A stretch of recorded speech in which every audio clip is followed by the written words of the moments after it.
Ketika Tias dan Dean sedang terjebak hujan di sebuah pondok dan apalagi sudah malam dan mereka beristirahat di pondok itu dan melanjutkan perjalanannya menuju pondok besok pagi atau setelah hujannya reda.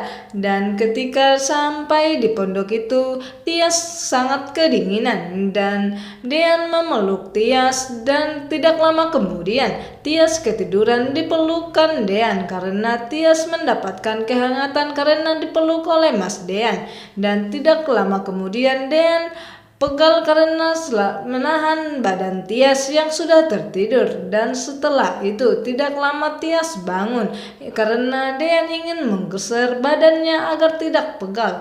Dan setelah itu mereka berdua terbawa suasana dan dimana akhirnya Tias memberikan kewajibannya sebagai istri kepada Mas Dean dan begitu juga dengan Mas Dean dan mengatakan semoga saja Tias tidak akan menyesal untuk memberikan kewajibannya sebagai istri. Dan setelah itu mereka terdiam dan canggung dan setelah itu Tias sangat lega dan beda dengan dulu di mana Tias sangat sedih ketika dia ingin memberikan kewajibannya sebagai istri kepada Mas Dean.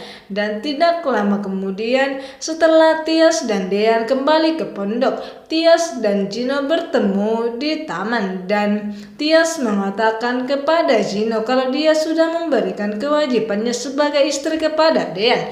Dan tentunya Gino sangat sedih mendengar kenyataan itu karena Gino tidak akan bisa lagi dekat dengan Tias dan mengejar cintanya karena selama ini Gino sangat mencintai Tias, begitu juga dengan Tias. Akan tetapi takdir cinta mereka berkata lain. Tias menikah dengan Dean karena terpaksa. Dan awalnya Tias tidak mencintai Dean, dia hanya melakukan kewajibannya ingin menjaga Aura. Dan akan tetapi lama kelamaan karena perhatian dan kebaikan Dean, akhirnya Tias meluluhkan hatinya kepada Dean dan tidak ada lagi cintanya untuk Gino.